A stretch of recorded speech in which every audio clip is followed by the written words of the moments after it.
기자 수첩. 예. 뭐 가지고 오셨어요? 문창국 총리 후보자가 중국 기독교화 발언을 해서 이슈가 됐죠. 예. 지난 2011년 6월 교회 강연 내용이 이제 알려지면서입니다. 우리의 기도할 과제 중 하나가 중국의 자유화이고 민주화이고 중국의 기독교화다. 이런 발언을 했는데 중국 관영 매체인 환구시보가 한마디 했습니다. 서울특파원 기사를 통해서. 뭐라고 했어요? 대북 강경론을 주장해온 문 후보자가 총리로 인준된다면 남북관계는 더욱 경색될 것이고 중국과의 관계도 그러할 것이다 라고 약간의 걱정 섞인 보도를 했어요. 예. 설마 뭐 중국에 대해서 막 그렇게 하겠습니까? 많은 그런 생각을 갖고 있는 사람이 총리 후보가 됐다는 거에 대해서 어느 정도의 관심을 표현했죠. 예. 근데 이제 까마귀 날짜 배 떨어지는 격으로 지난 14일부터 나흘 동안 17일까지 서울에서 마침 한중 기독교 교류 세미나가 열렸습니다. 예. 여기에 이제 중국 종교사무국의 부국장, 우리나라로 치면은 종교 업무를 담당하는 이제 차관급입니다. 왔는데 이 얘기가 나왔습니다. 그래서 그 사람의 언급은 중국에는 여러 종교가 공존한다. 개혁 개방 이래 모든 종교가 성장 발전하고 있다. 물론 기독교 발전이 제일 빠르다. 가장 큰 비중을 차지하는 건 아직은 불교다. 예. 불교, 도교, 유교 다 잘 융합해서 지낸다. 기독교도 들어오거든. 중국의 토착화 과정을 적극 본받아서 중국 문화와 보존 발전에 좀 잘 어울리며 기여해 주기 바란다. 이런 식의 이제 점잖은 공식적인 중국의 했습니다. 토착화 과정을 잘 밟아가길 바란다라는 말과 문창국 후보자가 발언한 중국의 기독교화하고는 어떻게 이거를 차이가 있고 어떤 게 비슷한가요? 좀 뭐 중국의 역사를 살펴보면 중국은 1840년 아편 전쟁 이후에 본격적으로 기독교 전도가 이루어졌습니다. 예. 중국은 이제 서방 열강들이 막 중국을 침범해서 불평등 조약을 맺었거든요.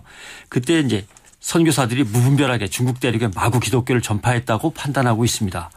아편 전쟁까지 벌어지면서 중국 기독교는 서구 기독교하고는 거리를 둬야겠다. 남의 나라 기독교가 막 들어오는 거는 문제가 있다. 중국 안에 기독교가 존재하는 건 괜찮지만 예. 그러면서 1870년대 초반부터 자립교회라는 게 생겼어요. 아, 중국 내에. 예. 서구의 지원을 받지 않고 서구의 영향을 받지 않는 우리만의 교회라는 그래요? 운동이 시작이 됐습니다.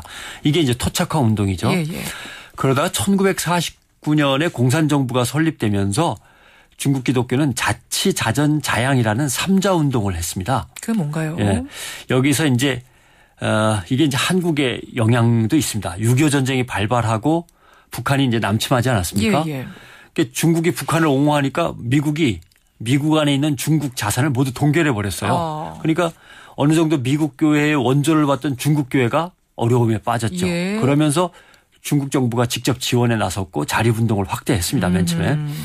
그래서 서구 기독교로부터 단절한다가 자치고 중국인들 스스로 중국 복음 전파에 나선다가 자전이고 그다음에 외국인들이 자신들 방식의 선교로 중국 대륙을 헤집고 다니면 안 된다.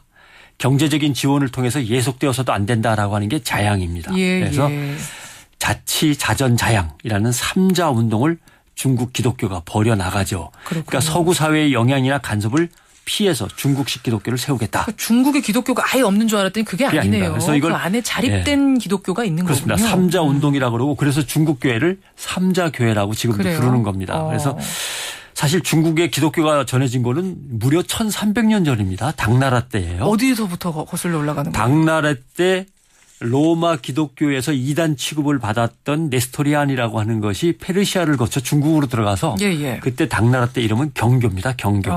그리고 2차가 이제 원나라 때 로마 천주교가 제대로 들어갔고 3차는 명나라 말 청나라 초에 이제 가톨릭이 또 다시 선교사들을 보냈고 뭐 이런 것들이죠.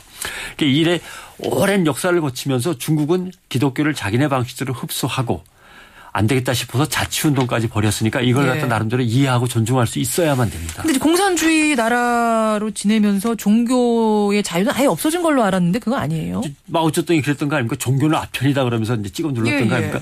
그건 이제 문화대혁명 그 시절을 끝으로 이제 사라졌고 아까 중국 그 종교국 차관이 얘기한 것처럼 마오쩌둥 시대 이후에 이제 중국은 종교에 대해서 개방과 자유화 과정을 꾸준히 밟아 나갔죠. 그럼 헌법에도 종교의 자유 인정을 하는 겁니까? 종교의 자유가 헌법에 명시되어 있습니다. 그러니까 종교라고 하는 것은 사람이 사는 세상에서는 당연히 벌어지는 보편적인 현상이다. 이렇게 보는 거고요. 인민의 정치적 권리다라고 보고 있는 겁니다. 종교를 갖는 것은. 그리고 중국의 교회는 원칙적으로 중국 기독교 협회에 소속돼 있는 게 원칙입니다. 그래요. 중국 기독교 협회는 국가종교 사무국 관리를 받고 국가민정부의 교단 관리를 또 받습니다. 중국 기독교 3자 애국운동위원회라는 조직이 또 별도로 있습니다. 그러니까 중국 기독교는 애국과 애족을 상당히 강조하는 그런 교회인 거죠. 자주적이라는 걸 그러니까 독립, 자주 이것을 굉장히 중요시하는 그렇습니다. 기독교 문화인데 거기에 이제 문창국 후보자가 기독교화. 중국의 기독교화에 앞장서자라고 하니까 여기서 이제 중국인들이 네네. 뭐야 이렇게 된 거고. 소사는 뭐 저런 말을 해. 뭐 총리가 될지 안 될지는 모르겠지만 그런 중국을 존중해 주셔 이런 정도에 나온 거죠. 예. 그런데 이제 문제는 여기에 소속되지 않은 지하교회가 있어요. 가정교회. 예, 예. 아마 문창국 후보는 여기에 이제 초점을 맞춘 것 같습니다. 과거에는 중국 정부가 이 가정교회 또는 지하교회를 탄압했습니다. 그러나 워낙 규모가 커지니까 이제는 이걸 어떻게든 양성화시켜서 중국 기독교 협회 쪽으로 들어오라고 지금 설득을 하고 있는 그런 이제 차원입니다. 그러니까 이 시점에서 우리가 중국의 기독교화를 갖다 정말 열심히 하겠다고 한다면 균형을 잘 맞춰야 되는 것이고요. 중국인들의 마음을 먼저 얻은 다음에 이제 조심스럽게 접근하는 게 필요하겠죠.